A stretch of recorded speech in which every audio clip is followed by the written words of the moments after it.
Seja bem-vindo, professor e professora de escola bíblica. Hoje, no estudo que nós vamos fazer em preparação à escola bíblica do próximo final de semana, sobre a parábola do semeador, texto de Mateus 13. Um texto bastante rico, maravilhoso para ser entendido e particularmente das parábolas que eu mais gosto também, Jesus contou. Quero explicar para você, professor, a lei e o evangelho a respeito dessa parábola, como Jesus anunciou e pregou, para que você, na hora de fazer a aplicação e ensinar as crianças, você tenha isso bem nítido e claro na sua cabeça, tá bom? Primeiro, Jesus começa a contar a parábola e ele fala de 4 tipos de solo. Só aqui já é interessante a gente destacar algumas coisinhas. Por exemplo, o caminho. A gente nunca se preocupa com o caminho, né? A gente nunca vai, quando vai semear alguma coisa, a gente não vai lá na estrada e planta no meio da estrada. Porque a gente sabe que os carros vão passar, que as pessoas vão pisar, que os passarinhos vão comer. Então, para nós, o caminho já nem seria um local apto para uma semente cair. Mas ali é considerado, e ali é mencionado que este caminho também cai semente. Temos o pedregoso, temos o espinhoso e, por fim, o solo bom. Beleza. Aqui, a gente pode explicar todos os solos tranquilamente, sabe?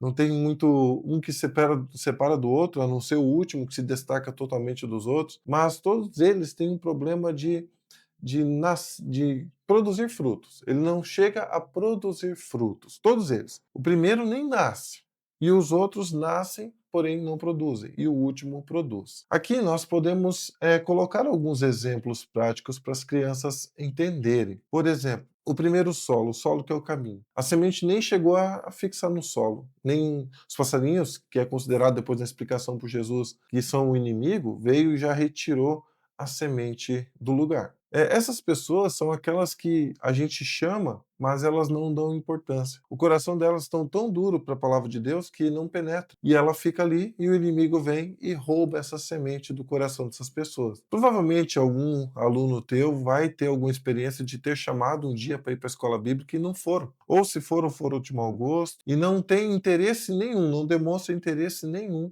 na palavra de Deus. O segundo solo é o solo rochoso. Aqui há um interesse. Aqui é quando a gente convida o amiguinho para vir, convida o vizinho para participar do culto da escola bíblica, só que ele vem, se empolga com aquilo, mas vai embora. Fala, no próximo eu não vou. Sabe, a gente acha que vai dar certo, acha que ele está preocupado, mas ele morre ali. Tem pouca raiz, não criou raiz para poder o suficientemente compreender a palavra de Deus e fazer parte também do povo de Deus. Ele sabe, recebeu, nasceu, mas parou por ali.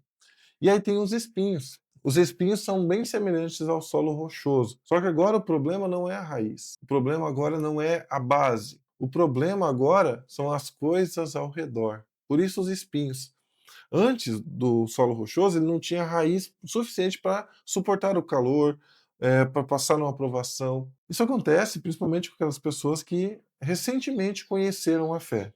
Não criaram raízes, não têm anos de experiência, de vivência de fé. Às vezes, os seus familiares em casa, seu pai, sua mãe, não são cristãos. Então, não tem como ele criar raiz. Já esse tem raiz. E esse aqui é mais preocupante. Você vê como é que vai escalando a preocupação. Primeiro, nem nasceu. O segundo, nasceu, mas não tinha raiz. O segundo tem raiz. Só que as coisas ao redor sufocaram ele.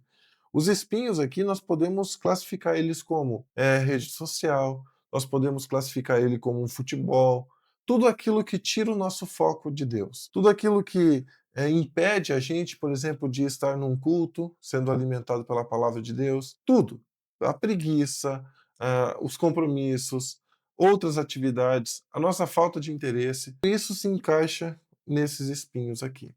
Tudo que toma o lugar da fé. E o que isso acontece?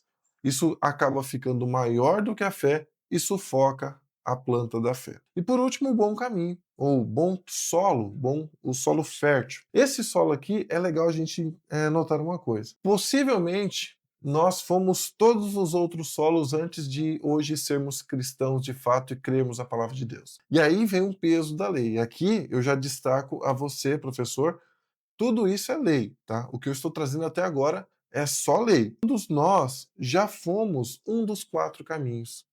Se nós somos cristãos, foi porque alguém um dia insistiu com a gente, Foi porque alguém um dia se preocupou, que trouxe a gente para o culto. Na nossa infância, por exemplo, a gente muitas vezes vem obrigado. A gente não quer ir para a igreja de manhã, num domingo, com frio ou chuva. Mas se não fosse o pai e a mãe da gente puxando a orelha, ó, vamos para o culto, a gente tem que ir para o culto. O culto é importante. A gente não tinha vindo. Então, aqui, até hoje, funcionou na lei. E nenhum de nós podemos nos destacar achando assim: "Ah, hoje eu sou cristão, sou o solo bom, ah, ah, ah". Não, a gente, olhando para a palavra de Deus, a gente é os outros 3 às vezes, não o solo bom. Solo bom a gente sabe, né, ele produz bastante, ele produz de uma semente 30, 60 e 100 vezes mais, sementes. É aquela palavra que um dia foi semeada em nosso coração, por insistência de alguém, que hoje produz os frutos da fé. E essa palavra hoje, o que são esses frutos? São os anúncios que nós fazemos às outras pessoas. Hoje, no meu caso, levando o meu filho para a igreja. Mesmo ele não querendo, a gente insistir, convencer, ele falou: não, filho, é importante, vamos para a igreja. Ou vamos para a escola bíblica, porque é importante para você. É de noite, antes de dormir, a gente largar o telefone um pouco e pegar um texto bíblico e fazer uma leitura, contar uma história bíblica para ele.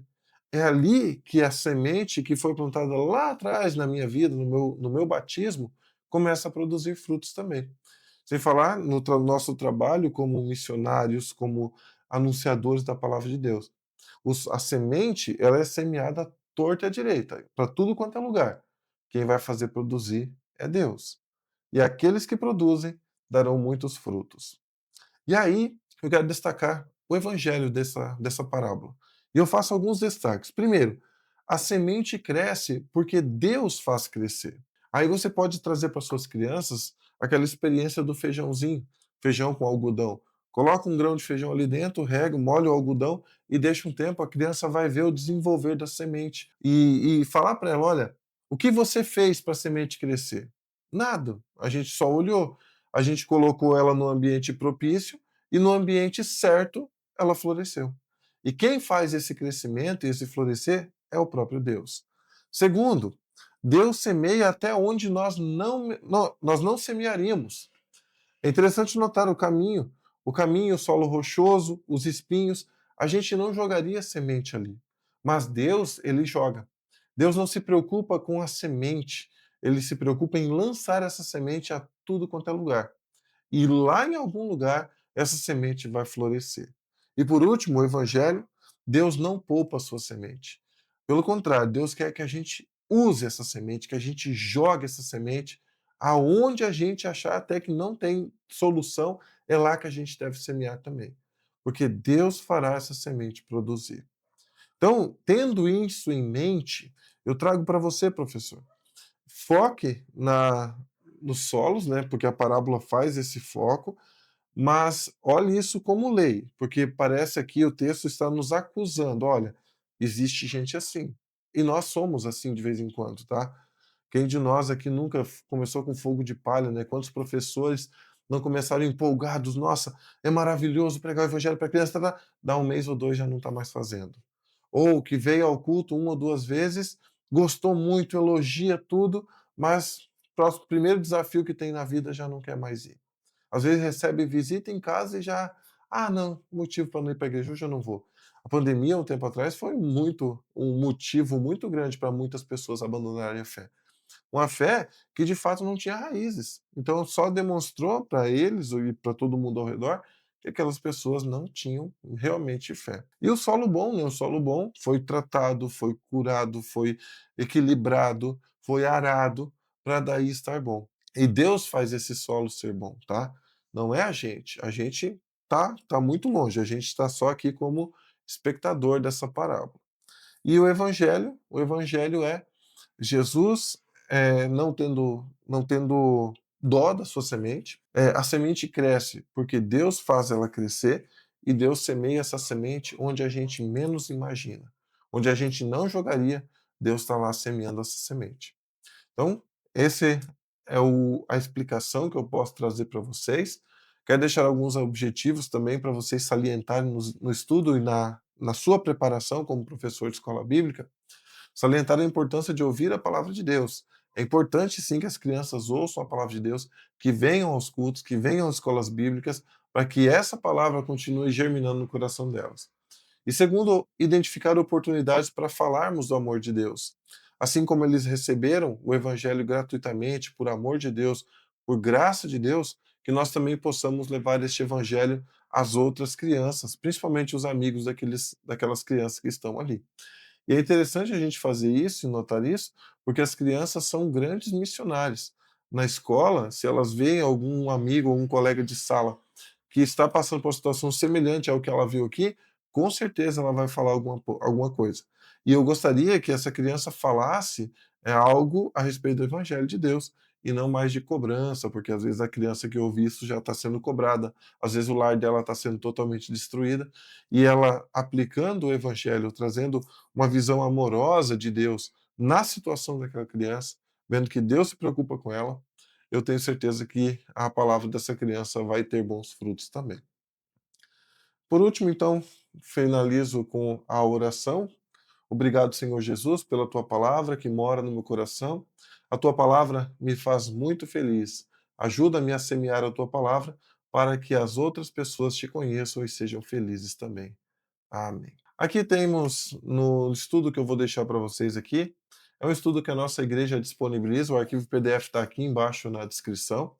Ele é um estudo elaborado pela Eliane Sábica, e ela deixou algumas sugestões para o professor. Vou ler para vocês. Primeiro, entregar para as crianças pequenas bíblias desenhadas em cartolina com as palavras salvação, vida, amor, paz, perdão, bondade, alegria, amizade. Pedir que toda criança ou que cada criança dê uma Bíblia dessas para um amigo e na próxima aula contar a experiência. Confeccionar cartões em formato de coração, pedir para que as crianças maiores escrevam no coração a mensagem: Jesus ama você. E incentivar as crianças a darem os cartões para os amigos, colegas e vizinhos. As crianças menores poderão pintar ou enfeitar o coração. Vejam, a sugestão que nós temos no estudo de hoje também é de incentivar a criança a levar essa palavra também a outras pessoas. Então é isso, querido professor, querida professora. Eu desejo que Deus abençoe ricamente os teus estudos, que Deus o acompanhe para que possa lhe auxiliar a pregar o evangelho às crianças e que dê muita sabedoria para poder ensinar as Sagradas Escrituras. Eu deixo de novo, sempre vou deixar nos vídeos os meus parabéns para você que se dedica, para você que se preocupa com o estudo e está aqui assistindo esse vídeo para melhorar a aplicação de ler o evangelho na vida das crianças. Parabéns pela tua dedicação e também por tudo que você faz. Que Deus abençoe, compartilhe esse vídeo aos outros professores que você conhece, para que essas pessoas também possam se preparar para o estudo desta semana. Deus abençoe, uma feliz semana e um bom estudo, uma boa aula de escola bíblica para vocês. Fiquem com Deus.